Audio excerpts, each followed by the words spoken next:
वेदों में केवल एक सच्चिदानंद परब्रह्म की उपासना का विधान है।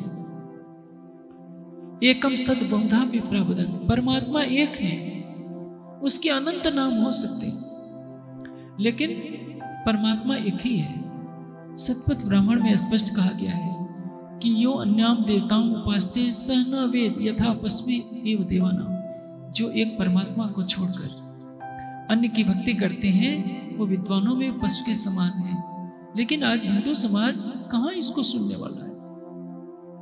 आप देखिए, अभी कांवड़ यात्रा का प्रसंग चल रहा है। हर हिंदू सोचता है कि मैं जल भर करके लाऊं, शंकर जी पर चढ़ा दूंगा तो हमारा यह कल्याण हो जाएगा। उस बेचारे को यह पता नहीं कि सच्चा शिव कौन है। भगवान शिव का भी चित्र देखिए तो वो भी ध्यान लगाए बैठे हैं। आखिर वो किसको खोज रहे हैं? यदि वही परमात्मा है तो उन्हें खोजने के, ध्यान लगाने की क्या आवश्यकता है? जो कल्याणकारी है उसको वेद में शिव कहा गया है। नमः शंकराय च शिवाय च शिवतराय च, यजुर्वेद में प्रार्थना की गई है। जो सबका कल्याण करता है वो शिव है। लेकिन जो वेद में कहा एकम सद बहुधा विप्रवदन्त, उसको तो किसी ने समझा ही नहीं। गुण कर्म स्वभाव के अनुसार परमात्मा के अनंत नाम धर्म ग्रंथों में वर्णित हैं। लेकिन हिंदू समाज कितना भटका हुआ है। कहीं शालिग्राम की पूजा, कहीं शिवलिंग की पूजा, कहीं किसी जड़ पदार्थ, कहीं लकड़ी की मूर्ति बनाकर, कहीं पत्थर की मूर्ति बनाकर, कहीं वृक्षों की पूजा, कहीं तालाबों और नदियों की पूजा। सर्वशक्तिमान परमात्मा की भक्ति सबने छोड़ दी।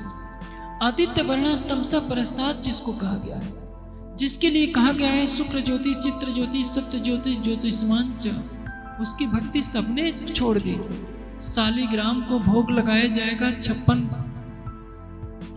और जिसके तन में साक्षात नारायण बसता है वो आता है तो उसको कह दिया जाता है तुमने ठाकुर जी के मंदिर में पैर रख दिया, मंदिर अशुद्ध हो गया। भला साबुन में मैल कहां से आ गई? जिसको आप शूद्र कहते हैं, जिसको आप दलित कहते हैं, उसको मंदिर में घुसने नहीं देते कि हमारे भगवान का मंदिर ही अशुद्ध हो जाएगा। पूछिए, क्या भगवान तुम्हारा दलितों का नहीं है? क्या तुम्हारा वही है दलितों का नहीं?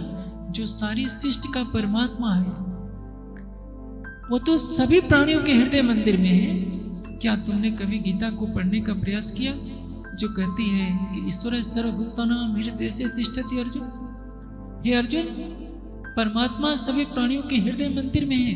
तुमने तो हृदय मंदिर में बैठे हुए भगवान को भोग नहीं लगाया, तुमने पत्थर के भगवान को भोग लगाया, लकड़ी के भगवान को भोग लगाया, नदियों को भोग लगाया। यह हिंदू समाज के भूल है। उधर मुस्लिम समाज कुरान की आयतों का उल्टा अर्थ करके सारे संसार में खून की नदी बहाने के लिए तैयार बैठा है।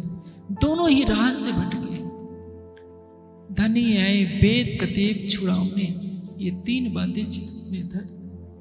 साहेब आए इंचमी करने कारज दीन, सो सबका झगड़ा मेट के या दुनिया यादी। मेटन लड़ाई बंधन के जुदे जादे पैगंबर, धनी आए वेद कतेब छुड़ाने, ये 3 बातें चित्त में धर।